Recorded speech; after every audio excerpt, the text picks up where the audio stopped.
Assalamualaikum warahmatullahi wabarakatuh.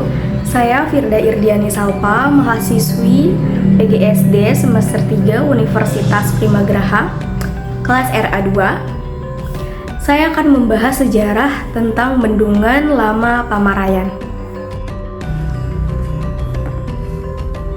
Pamarayan adalah sebuah kecamatan yang terletak di Kabupaten Serang, Provinsi Banten, Indonesia. Secara historis, daerah ini memiliki peran penting dalam perkembangan wilayah Banten, terutama pada masa kerajaan Banten dan sekitarnya. Daerah Pamarayan ini memiliki bendungan air yang bisa menguntungkan ke daerah lain untuk berkebun atau menanam padi. Bendungan ini bendungan terbesar pertama di Indonesia pada saat itu. Pamarayan bukan hanya sekadar nama, tapi saksi bisu dari sejarah panjang perjuangan, penindasan dan harapan dari aliran deras bendungan hingga jejak kaki pada pekerja paksa di ladang-ladang basah. Setiap tetes air dan tanahnya menyimpan rahasia masa lalu yang belum sepenuhnya terungkap. Inilah Pamarayan, gerbang senyap menuju sejarah yang tak pernah tidur. Di tanah yang tenang mengalir air yang menyimpan amarah masa lalu.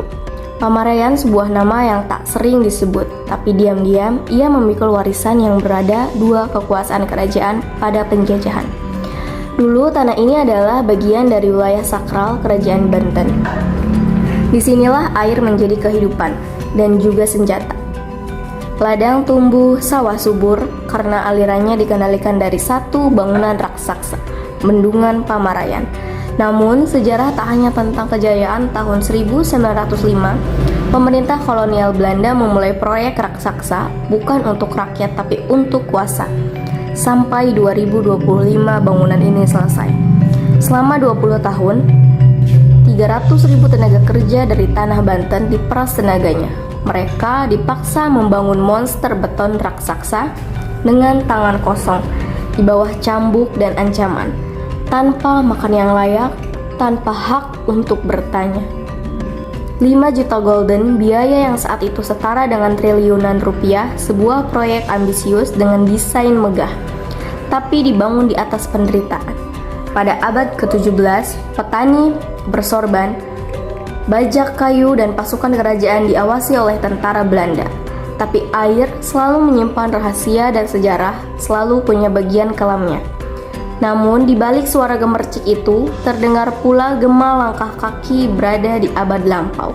Langkah-langkah terserdadu, kerajaan yang mengawal wilayah ini bukan hanya untuk panen, tapi untuk strategi Pamarayan. Kala itu, bukan hanya menyumbang hasil bumi, ia juga menjadi tameng pertahanan, penjaga aliran dan penyaringan kabar. Disinilah para utusan lewat membawa kabar perjanjian dagang atau peringatan perang masa-masa keuntungan kekuasaan.